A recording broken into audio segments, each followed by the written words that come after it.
Hello friends, welcome to editorial analysis by simplified civil services. आज 17 of March को Sunday को total 2 article आए हैं और दोनों आर्टिकल हम लोग ऑलरेडी कवर कर चुके हैं। एक सीए के ऊपर आया है और एक एमआईआरवी टेक्नोलॉजी के ऊपर आया है, जो हम लोगों ने ऑलरेडी अग्नि 5 में इक्विप की थी और वो सारा डिस्कशन कर लिया था। बिल्कुल, आज सिर्फ हम लोग न्यूज़ जो है कवर करेंगे, एडिटोरियल एनालिसिस कवर नहीं किया जाएगा। 2 न्यूज़ कवर करेंगे और न्यूज़ के थ्रू प्रीलिम्स के कुछ टॉपिक कवर किए जाएंगे। पहला जो न्यूज़ कवर करेंगे वो है 7 phased poll fest to kick off on April 19। चुनाव की घोषणा हो चुकी है और इसके साथ, इस न्यूज़ के साथ हम model code of conduct, EVM, VVPAT, exit poll, opinion poll, इन सारी चीज़ के बारे में डिस्कशन करेंगे। बहुत इंपॉर्टेंट है। मॉडल कोड ऑफ कंडक्ट के ऊपर तो आपको इस बार सवाल पूछा जा सकता है, हिंदी में उसे आचार संहिता भी कहते हैं। ठीक, तो ये सारी चीज़ें डिस्कस की जाएगी जो प्रीलिम्स के लिए काफ़ी इंपॉर्टेंट है। नेक्स्ट न्यूज़ जो डिस्कस करेंगे वो है मीटी drop permission rule for AI model. AI model के लिए कुछ एडवाइजरी इशू की थी सरकार ने, उसमें से कुछ ऐसे प्रोविजन है जिसे विड्रॉ कर लिए गए हैं, जो कि काफ़ी वेलकम स्टेप है। इसे भी आप लोग ध्यान रखेंगे, इंपॉर्टेंट न्यूज़ है। अगर आपको हमारा एनालिसिस पसंद आ रहा है तो प्लीज़ लाइक करिए, कमेंट करिए, शेयर करिए, सब्सक्राइब करिए। अगर आपको इसकी पीडीएफ चाहिए तो आप लोग हमारा टेलीग्राम ग्रुप ज्वाइन कर सकते हैं, नीचे लिंक भी दी होगी। मोर में जाके क्लिक करेंगे और वहाँ पर आपको लिंक मिल जाएगी, उसमें आप क्लिक करेंगे तो आप ऑलरेडी ज्वाइन हो चुके होंगे, या फिर आप सिंप्लीफाइड सिविल सर्विस सर्च कर दो, उससे भी ज्वाइन हो सकते हैं। ठीक, आइए शुरू करते हैं हमारा एनालिसिस। हमारा फर्स्ट न्यूज़ है 7 phased poll fest to kick off on April 19। The Hindu के फ्रंट पेज का पहला न्यूज़, बहुत इंपॉर्टेंट न्यूज़ है। इसके थ्रू हम model code of conduct, VVPAT और ईवीएम के बारे में पढ़ेंगे। थोड़ा बहुत ओपिनियन पोल और एग्जिट पोल भी समझ लेंगे, थोड़ी बहुत जानकारी इनकी होना चाहिए। यूपीएससी में आपको ये सारी चीज़ें पूछी जा सकती है। मेन आपको प्रीलिम्स में यही आएगा, जो पोल की डेट है वो सब नहीं पूछा जाएगा। स्टेट पीसीएस में पूछ लें तो वो बात अलग है, लेकिन आपको जो डिटेल्स पूछी जा सकती है वो मॉडल कोड ऑफ कंडक्ट से रिलेटेड हो सकती है, वीवीपैट से रिलेटेड हो सकती है, ईवीएम मशीन से रिलेटेड हो सकती है। ये सारे एस्पेक्ट कवर करेंगे प्रीलिम्स के इस न्यूज़ के थ्रू। ठीक, तो हुआ क्या है, फाइनली वेट इज़ ओवर।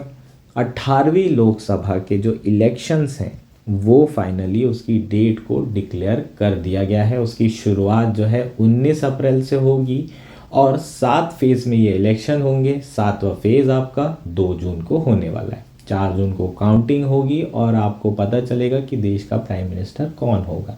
वैसे जिस तरीके से माहौल है, जिस तरीके से ओपिनियन पोल आ रहे हैं, उस हिसाब से अगर हम देखें तो मोस्ट लाइकली जो पार्टी अभी रूल कर रही है वही पार्टी दोबारा से जीतने की उनकी ही संभावना है। और हाँ, बिल्कुल आएगा तो अब सब ये जानते ही हैं।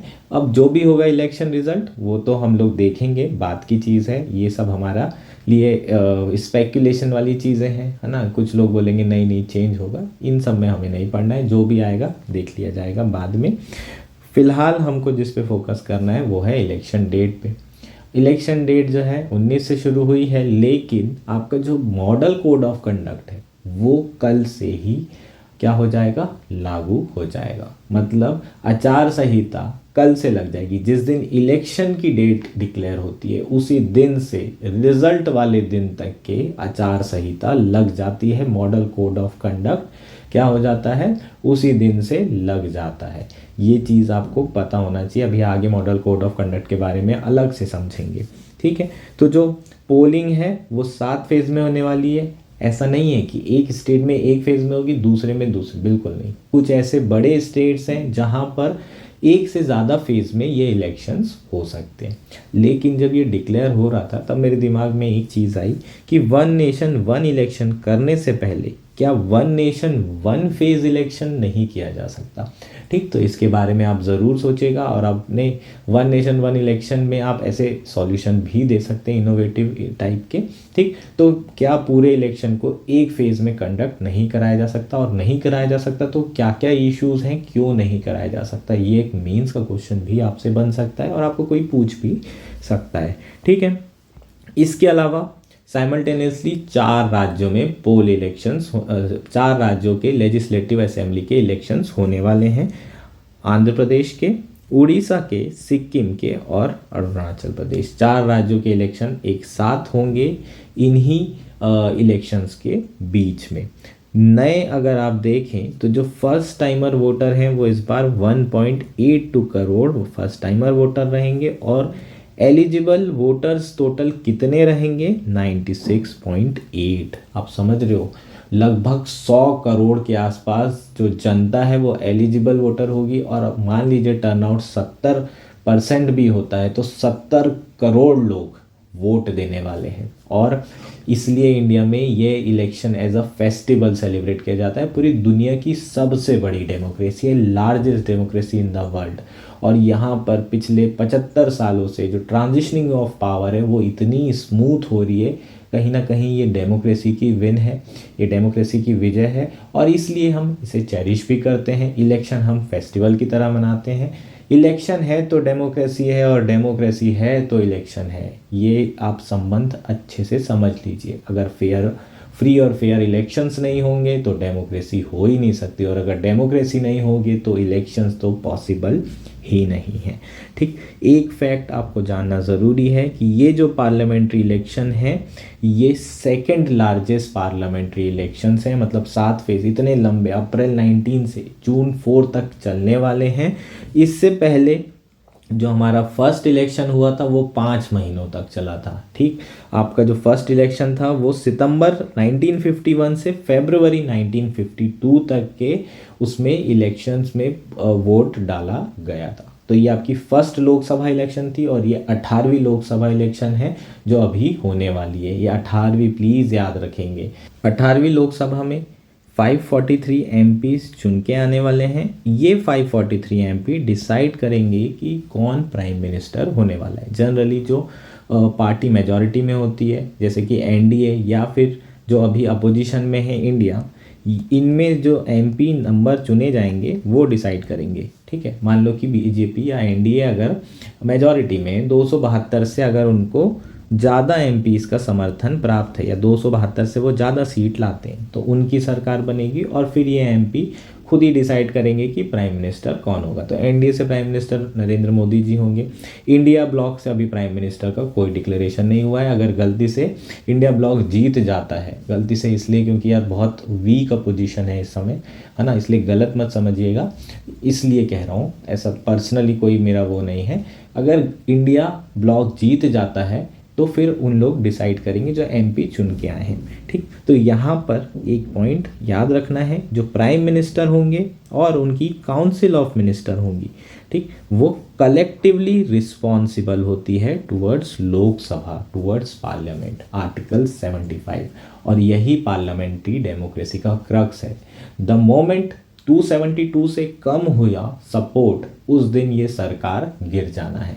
ठीक, तो ये कलेक्टिव रिस्पॉन्सिबिलिटी ही पार्लियामेंट्री डेमोक्रेसी का क्रक्स है। इसको याद रखेंगे। प्रीलिम्स में ये 10 बार क्वेश्चन आ चुका है कि पार्लियामेंट्री डेमोक्रेसी इंडिया में क्यों, और नीचे 4 ऑप्शन और आंसर होता था हमेशा काउंसिल ऑफ मिनिस्टर की कलेक्टिव रिस्पॉन्सिबिलिटी है टुवर्ड्स पार्लियामेंट ऑब्लिक लोकसभा। ये आपको ध्यान रखना है। अब पढ़ते हैं मॉडल कोड ऑफ कंडक्ट के बारे में, अच्छे से डिटेल में समझेंगे। Model Code of Conduct is a set of guidelines issued by Election Commission of India to regulate political parties and candidates prior to election. Election Commission of India के द्वारा कुछ सेट ऑफ गाइडलाइंस तैयार की जाती है और implement की जाती है, जिसे कौन एग्री करता है? पॉलिटिकल पार्टीज और कैंडिडेट्स जो कि चुनाव लड़ रहे हैं, और उन्हीं के आचरण को रेगुलेट करने के लिए ये गाइडलाइंस लाई जाती है और इसे इम्प्लीमेंट किया जाता है। इसे ही हम आचार संहिता और मॉडल कोड ऑफ कंडक्ट कहते हैं। होपफुली ये चीज़ें क्लियर हो गई होगी। इसकी ज़रूरत क्यों पड़ी? To maintain the level playing field for opposition political party and the ruling political party. NDA और इंडिया के बीच में कोई ज़्यादा गैप न रहे जब भी वो चुनाव लड़ने के लिए आए। ठीक, जैसे कि जो सरकार में है वो हो सकता है कि बहुत ज़्यादा इलेक्शन कैंपेन में पैसा खर्चा करे, और जो इलेक्शन कैंपेन में पैसा खर्चा कर रहा है वो कंसोलिडेट फंड ऑफ इंडिया या सरकारी पैसा लगा दे, तो ऐसे में तो उनको एडवांटेज मिल जाएगा। लेकिन जो दूसरी अपोजिशन पार्टी है उनके पास तो फंड लिमिटेड है। तो ऐसे कई सारी एक्टिविटीज़ हैं जिसे रेगुलेट किया गया है ताकि अपोजिशन पार्टी के लिए एक लेवल प्लेइंग फील्ड बनाए और दूसरा पर्पस ये है कि शांतिपूर्वक ये चुनाव को कंप्लीट किया जाए, फ्री और फेयर इलेक्शन हो सके।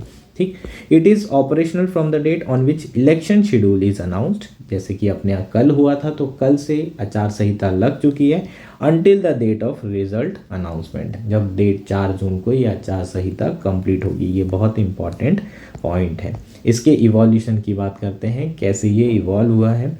Origin lies in assembly election of Kerala in 1960, 1960 में जो बाई इलेक्शंस हुए थे केरला में, उसमें उससे ये जो है ओरिजिनेट हुई थी।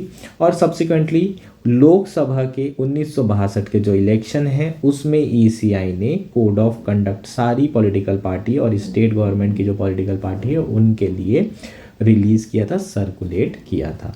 ठीक, it was in 1991 after repeated flouting of election norms, continue corruption, EC decided to enforce the MCC more strictly.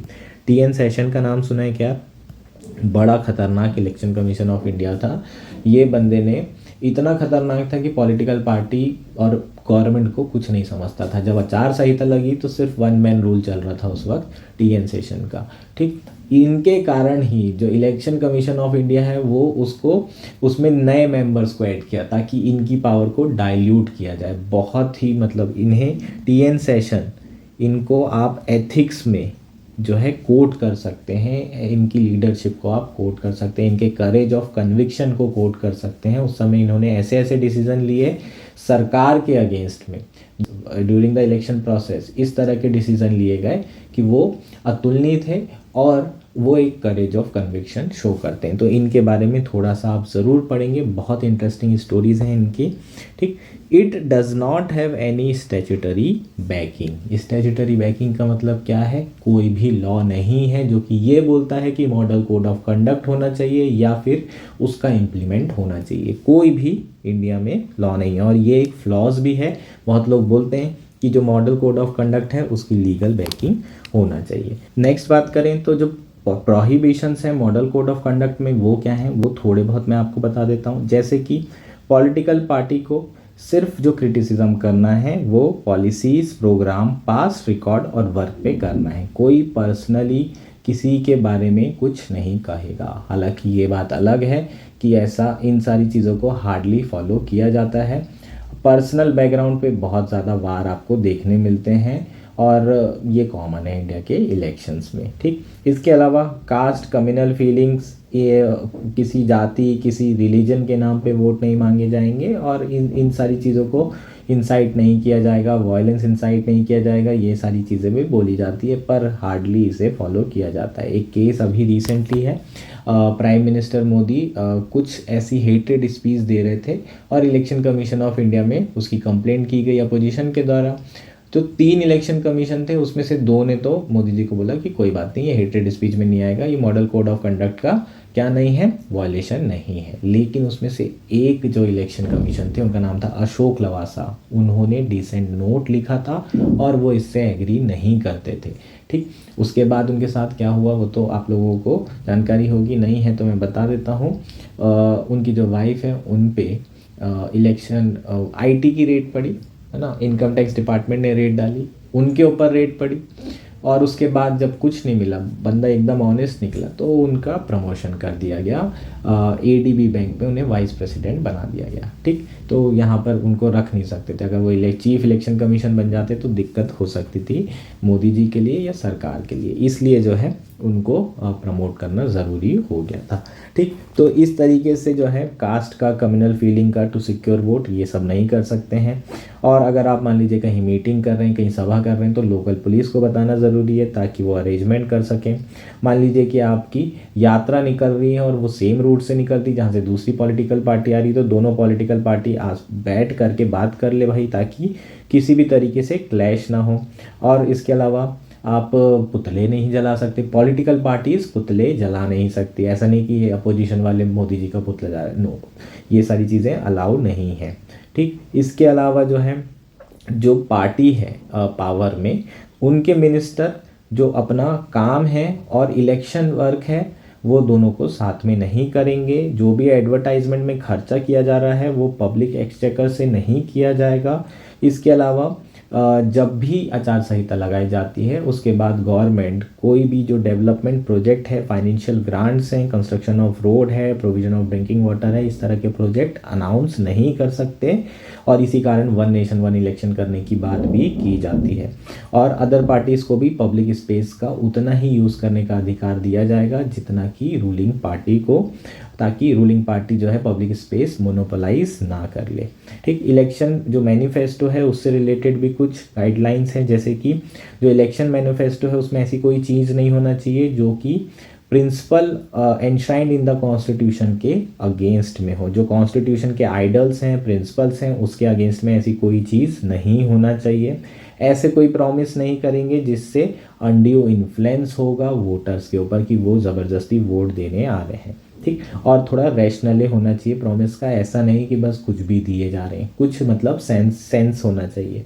ठीक, तो ये बेसिकली क्या है, आपके generally model code of conduct होते हैं। ठीक, लीगल बैकिंग नहीं है, लेकिन आरपीए एक्ट में 123 के अंदर कास्ट के नाम से, रिलीजन के नाम पे वोट मांगना ये एक ऑफेंस है।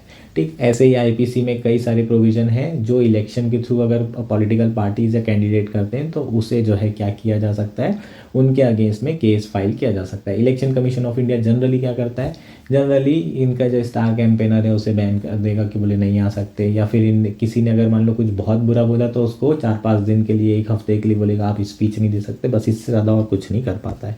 ठीक, वीवीपैट और उससे पहले ईवीएम के बारे में समझ लेते हैं। ईवीएम मशीन है, पहले हमारे यहाँ बैलेट पेपर यूज़ किया जाता था, बैलेट पेपर में है ना डालते थे, पर बहुत ज़्यादा फर्जीवाड़ा होता था यार बैलेट पेपर में, है ना, ये फैक्ट है।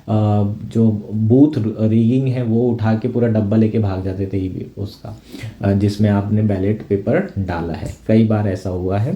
ठीक, तो 1981 में ईवीएम को इंट्रोड्यूस किया था इन केरला बाई इलेक्शन। ठीक, एमसीसी भी केरला के इलेक्शन से, बाई इलेक्शन से आई थी, और ईवीएम भी जो है केरला के बाई इलेक्शन से ही आई है, ये आपको याद रखना है। 1989 में it was first time commission by the election of commission of India. इसे इंट्रोड्यूस किया गया था via amending the RPA act 1951 और एक नया सेक्शन 61A ऐड किया गया था 1988। ठीक, ये हमारा थोड़ा ईवीएम के बारे में हो गया। अभी थोड़ा बहुत जो है न्यूज़ में आता रहता है ना, जब अपोजिशन पार्टी वाले हारते हैं तो रोने लग जाते हैं कि अरे ईवीएम हैक थी, ईवीएम हैक थी, पर अभी तक ऐसे कोई एविडेंस देखने के लिए नहीं मिल रहे हैं, है ना। तो अभी तक ऐसा कुछ नहीं दिख रहा है। इनफैक्ट जो इलेक्शन कमीशन ऑफ इंडिया है उसने बोला है कि आप आओ ईवीएम हैक करके बताओ, तो ऐसा कोई पॉलिटिकल पार्टी, इनफैक्ट कोई भी ऐसे सॉफ्टवेयर इंजीनियर या कोई भी ऐसा पर्सन नहीं था जिसने ईवीएम हैक किया है। ठीक, लेकिन ये बहुत ज़्यादा आरोप लगते हैं कि सरकार ने जो है कुछ गड़बड़ करके रखी है और ईवीएम में कुछ गड़बड़ी है, इसलिए जो है अपोजिशन वाले कहते हैं कि हम चुनाव हार रहे हैं। ठीक, वीवीपैट मशीन क्या है, ये वीवीपैट मशीन यार बहुत इंपॉर्टेंट चीज़ है, ये पूछ सकते हैं आपको। ठीक, voter verified audit trail machine क्या होता है, जब भी आप वोट देने जाएंगे ना तो आपने ईवीएम में प्रेस किया, जैसे ही आप ईवीएम को जो बटन है अपने कैंडिडेट के सामने वाली आपने दबाया, बाजू में एक प्रिंटर सा रखा रहता है और वहाँ से एक छोटी सी पर्ची निकलेगी। उस पर्ची में जो है आपने जिसको वोट दिया है उसका सिंबल, कैंडिडेट का नाम वो लिखा रहता है। वो पर्ची 7 सेकंड तक रहेगी, आप अच्छे से चेक कर लीजिए आपने जिसको बटन दबाई है वोट उसी को गया है या नहीं गया है। तो बेसिकली जो ईवीएम से रिलेटेड इश्यूज चल रहे थे उसको ख़त्म करने के लिए वीवीपैट मशीन को इंट्रोड्यूस किया गया है। ठीक, क्या है ये, it's independent verification printer machine. ठीक है, ये इंडिपेंडेंट वर्ड की है, डिपेंडेंट इंडिपेंडेंट दोनों ध्यान रखेंगे।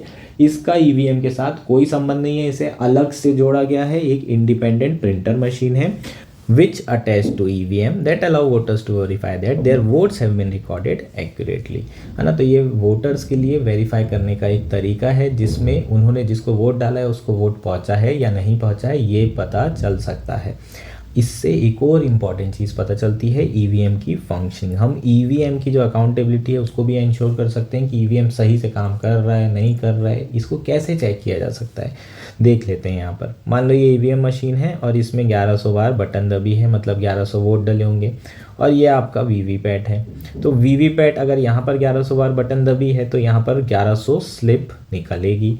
अब इस स्लिप को मैं गिन लूँ तो पता चल जाएगा कि 1100 टोटल वोट ये दोनों बराबर होना चाहिए, LHS इक्वल टू RHS। ठीक, तो यहाँ 1100 वोट आए, आपने काउंट किए, और 600 वोट कांग्रेस को मिला या फिर 500 वोट कांग्रेस को, बीजेपी को 500 मिला या फिर 600। ठीक, जो आप जिसको पसंद करते हो उसको आप उतने वोट दे देना। ठीक, यहाँ पर हम क्या करेंगे, अब स्लिप को देखेंगे। स्लिप में मान लो कमल बना हुआ है तो वो जो है बीजेपी वाली होगी, और अगर यहाँ पर पंजा बना हुआ है तो कांग्रेस वाली। अब ये 500 है या 600 जो भी नंबर है, ये एग्जैक्ट नंबर जो ईवीएम में आ रहा था वो नंबर यहाँ पर काउंट करने के बाद आ रहा है कि नहीं आ रहा है। हर एक स्लिप को हाथ से काउंट किया जाएगा और फिर वो स्लिप को मैच किया जाएगा ईवीएम के नंबर से। हाँ, नंबर सेम है, ईवीएम प्रॉपर फंक्शन कर रही है। अब आप बोलोगे कि सर ऐसे तो बैलेट पेपर जैसे इलेक्शन होंगे फिर तो, है ना, आपने जो है वीवीपैट को पूरा गिनना पड़ेगा, आपने इलेक्शन ईवीएम का यूज़ करने की ज़रूरत ही क्या है फिर तो। वीवीपैट केवल 10% कॉन्स्टिट्यूंसी में ही यूज़ किए जा रहे हैं, 5%, 5 to 10, उससे ज़्यादा नहीं। जो इलेक्शन कमीशन है वो रैंडमली चूज़ करते हैं कॉन्स्टिट्यूंसी कि ये वाली जो ईवीएम होगी उसको हम चेक करेंगे, ये वाली ईवीएम होगी उसको चेक करेंगे, ताकि अगर कोई गड़बड़ी हो तो वो पता चल जाए तुरंत ही, है ना। अगर हम सारे ईवीएम की अगर वीवीपैट लगा के उसकी वो करने लगे, है ना, पूरी मैचिंग कराने लगे तो 3 दिन 4 दिन लग जाएंगे रिजल्ट आने में।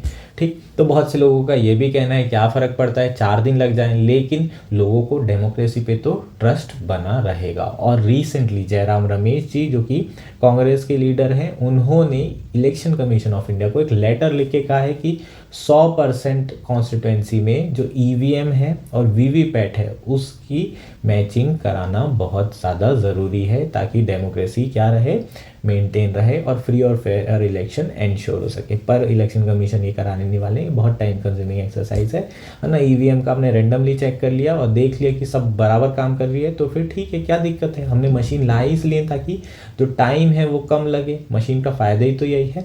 ठीक, तो ये नहीं होने वाला है। इसे इलेक्शन इंडियन इलेक्शन में कब इंट्रोड्यूस किया था, 2014 में पहली बार वीवीपैट को इंट्रोड्यूस किया गया था। It can be accessed by polling officers only, ये आपको ध्यान रखना है। ये हमारा आर्टिकल था, होपफुली सारा आर्टिकल आपको क्लियर हो गया होगा। नेक्स्ट न्यूज़ है MeitY drop permission rule for AI models. ठीक, बहुत इंपॉर्टेंट है। एआई मॉडल के रेगुलेशन के लिए सरकार के द्वारा कुछ एडवाइजरी इशू की गई थी और उसी से रिलेटेड कुछ प्रोविज़न है जिसे ड्रॉप कर दिया गया है। जब इशू की गई थी तो आर्टिकल्स आए थे, द हिंदू में भी आया था, लेकिन हमें पता था कि वो नी जर्क रिएक्शन है, आज नहीं तो कल सरकार जो है ये जो एडवाइजरी इशू की है उसे वापस ले लेगी। ठीक, इसलिए जो है हम लोगों ने वो डिस्कस नहीं किया। चूँकि अब वापस ले लिए तो आपको बता देता हूँ कहानी की क्या हुआ है, नी जर्क रिएक्शन कैसे है, फिर उसके बाद समझेंगे कि परमिशन रूल क्या है। दोनों चीज़ें इंपॉर्टेंट है। ठीक, पहली बार जब सरकार ने एडवाइजरी इशू की तब कब की, जब रश्मिका मंदाना का डीप फेक वीडियो वायरल हुआ और बहुत ज़्यादा वायरल हुआ, बहुत क्रिटिसिज्म मिला, तो सरकार ने तुरंत जो है ministry of electronics and information technology ने तुरंत ट्वीट किया और बोला ये सारी गाइडलाइंस है, इसको फॉलो करना पड़ेगा एआई मॉडल्स को। ठीक, ये सारे एडवाइजरी है, इसको फॉलो करना पड़ेगा। दूसरी बार कब जो है एडवाइजरी इशू की, ये बहुत इंपॉर्टेंट है और ये मेन रीज़न है नी जर्क रिएक्शन होने का। ठीक, जब गूगल जो जेमिनी चैटबॉट है उससे क्वेरी पूछी गई, इस प्राइम मिनिस्टर नरेंद्र मोदी अ फासिस्ट, और जो चैट बॉट था जेमिनी, उसका जो रिस्पॉन्स था उसका स्क्रीनशॉट लेकर ट्विटर पे डाल दिया गया और वो वायरल हो रहा था। अब ऑब्वियस है, आप समझ ही सकते हैं कि रिस्पॉन्स क्या होगा, है ना। क्लियर कट हाँ नहीं कहा था लेकिन ना भी नहीं कहा था। ठीक, तो यहाँ पर अब एल्गोरिदम को क्या पता कि प्राइम मिनिस्टर मोदी के अगेंस्ट में कुछ आप ऐसे बोल नहीं सकते ना, इंडियन मीडिया तो वो है नहीं कि वो सब समझ जाए। ठीक, तो वो चैट जीपीटी या फिर आपके जो जेमिनी हैं उन लोग की जो एल्गोरिदम है ना, वो एक सर्टेन वे में काम करती है। उन्होंने देखा होगा कुछ एक्ट हैं ऐसे जो कि फासिज्म के जैसे दिख रहे हैं, तो हो सकता है इसलिए उन्होंने क्लियर कट आंसर नो नहीं दिया, पर ऐसा है नहीं, है ना। इसका क्लियर कट आंसर नो ही है। ऐसे वैसे भी आप अब किसी भी देश के प्राइम मिनिस्टर वैसे फासिस्ट नहीं बोल सकते यार। ठीक, और ऐसे एक्ट भी नहीं है मोदी जी की, प्लीज़ ऐसे चीज़ों को आप लोग, है ना, ध्यान ना दें। ठीक है, तो उसी के बाद से ये नी जर्क रिएक्शन होने वाला था और वही हुआ। ठीक है, नी जर्क रिएक्शन हुआ और सरकार ने गुस्से में आकर के, जो मिनिस्ट्री है मीति ने, उसने गुस्से में आकर के एडवाइजरी इशू कर दी और बोल दिया, क्या बोल दिया कि भाई जितनी भी आर्टिफिशियल इंटेलिजेंस कंपनी हैं उनको गवर्नमेंट से परमिशन लेनी पड़ेगी to make their product available to user online in India. जितने भी तुम्हारे चैटबॉट हैं, है ना, चैट जीपीटी हो गया, जेमिनी हो गया, और जितने भी अलग अलग कंपनी के चैटबॉट हैं, इस जितने भी प्रोडक्ट होंगे आर्टिफिशियल इंटेलिजेंस और जनरेटिव एआई से रिलेटेड, वो अवेलेबल नहीं कराए जा सकते अगर सरकार से आपने परमिशन नहीं ली है तो। और इसी परमिशन वाले जो प्रोविज़न है, रूल है, उसको सरकार ने विड्रॉ कर दिया है। जो फॉर्म्स हैं, जो आर्टिफिशियल इंटेलिजेंस कंपनी है, उन्होंने सरकार के इस स्टेप को वेलकम किया है। ठीक है, तो इसी द हिंदू में एक आर्टिकल लिखा गया था, उसमें ये कहा गया था कि जो सेंसरशिप्स जो सरकार कर रही है उसके लिए कोई भी लीगल बेसिस नहीं है सरकार के पास। सरकार ने आर्टिफिशियल इंटेलिजेंस से रिलेटेड कोई लॉ तो बनाया नहीं है, और सेंसरशिप वो कैसे कर रहे हैं, just making by making rule, है ना। तो डेलीगेटेड लेजिस्लेशन भी तब होता है जब कोई लेजिस्लेशन हो, कोई लॉ हो। आप डेलीगेटेड लेजिस्लेशन अपने मन से नहीं कर सकते, कोई लॉ ही नहीं है, बस रूल बनाते जा रहे हो। तो जब तक कि लॉ नहीं होगा, कोई लीगल बेसिस नहीं होगा, इस तरीके की सेंसरशिप नहीं की जा सकती। सरकार का क्या कहना था, both advisories warn artificial intelligence firm against bias और डिस्क्रिमिनेशन और threatening the integrity of electoral process. ठीक, तो जो दोनों गाइडलाइंस जो है सरकार द्वारा एडवाइजरी जो इशू की गई थी, उसमें आर्टिफिशियल इंटेलिजेंस फर्म को वार्न किया गया है कि तुम्हारा जो चैटबॉट है वो डिस्क्रिमिनेटरी है, बायस है और इंटीग्रिटी ऑफ इलेक्टोरल प्रोसेस को थ्रेटन कर सकता है। और अगर ऐसा कुछ भी किया इस चैटबॉट ने तो इसके खिलाफ कंप्लेंट होगी, और जो क्रिमिनल लाइबिलिटी आएगी वो किसके अगेंस्ट आएगी, कंपनी के अगेंस्ट आएगी।